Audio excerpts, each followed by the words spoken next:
Hype the Time Quest, sorti en 2001 sur Game Boy Color, d'abord en Europe puis en Amérique du Nord, est l'adaptation d'un jeu PC du même nom sorti 2 ans auparavant.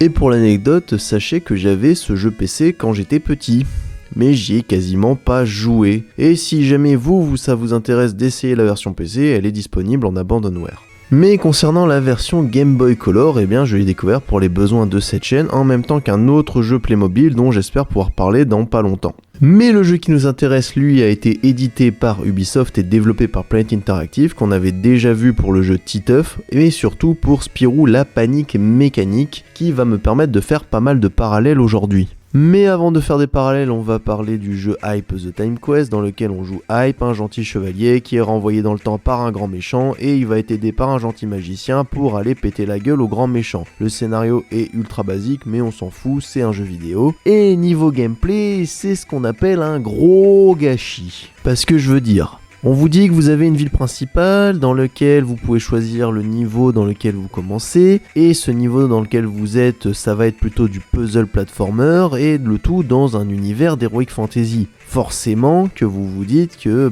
ça va être une sorte de Zelda. Je veux dire, faut acheter ses mots de passe pour, on va dire, sauvegarder notre progression, il faut racheter notre vie parce qu'on la regagne pas à la fin de chaque niveau, donc forcément, on se dit c'est une sorte de Zelda 2 mais sur Game Boy Color. Eh ben non, c'est du simple puzzle platformer, juste terriblement difficile et injuste.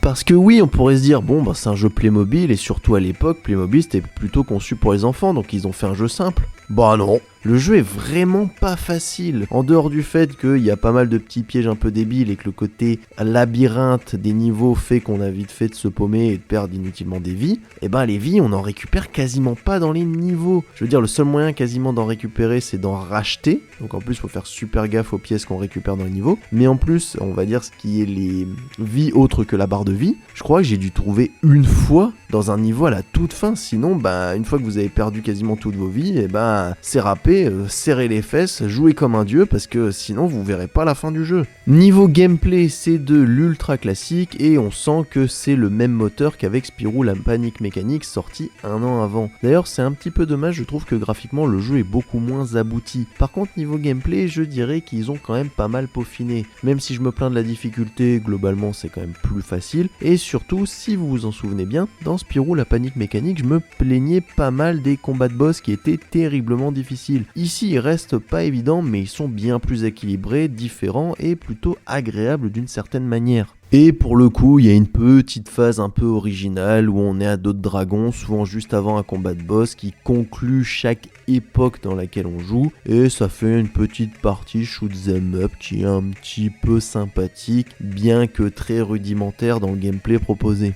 Donc dans l'absolu, Hype the Time Quest, c'est un jeu qui est ok de la Game Boy Color, ça va surtout être mémorable parce que ça adapte la licence Playmobil, dans un autre contexte je pense que ça aurait été un platformer un petit peu oubliable, mais on va dire ça fait le taf, et ça peut être un petit peu sympathique d'essayer pour voir, mais franchement si jamais vous attendez un autre Zelda, passez votre chemin parce que c'est pas du tout le délire du jeu.